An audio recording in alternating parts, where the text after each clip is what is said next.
एक छोटे से गांव में एक काला कौआ रहता था जिसका नाम था कालू। कालू बहुत ही मेहनती और समझदार कौआ था।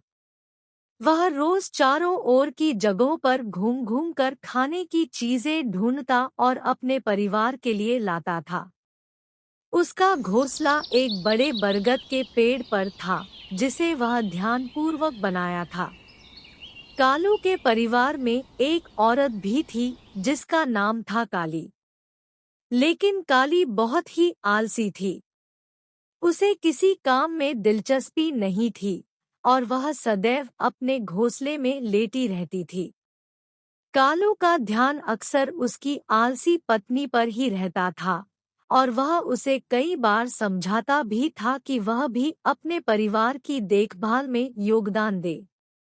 एक दिन जब कालू वापस अपने परिवार के लिए खाना लाने के लिए लौटा, तो उसने देखा कि काली अभी भी अपने घोंसले में बेतहाशा लेटी हुई है और उसके छोटे बच्चे भूखे होकर चीख रहे हैं। कालू ने काली से कहा, काली, तुम्हें अपने बच्चों के लिए खाना लाने के लिए बाहर निकलना चाहिए।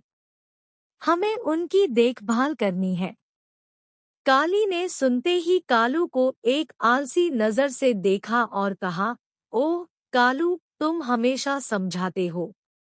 मुझे क्या करना है, तुम खुद ही कर लो। कालू का दिल भर आया और उसने अपनी पत्नी को फिर से समझाया, लेकिन कोई परिणाम नहीं हुआ।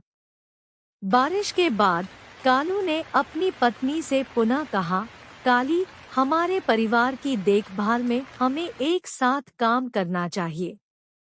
यदि हम अपने बच्चों को एक स्वस्थ और समृद्ध जीवन देना चाहते हैं, तो हमें मिलकर काम करना होगा।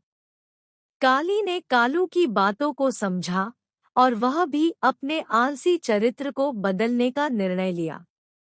उसने भी काम में हिस्सा लेने का फैसला किया और दोनों ने मिलकर अपने बच्चों की देखभाल की।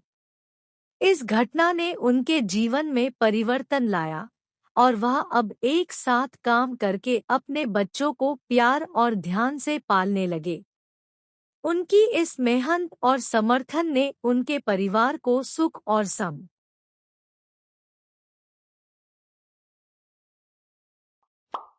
Which story did you like? Tell us in the comment box and like and share. Don't forget to subscribe to our story.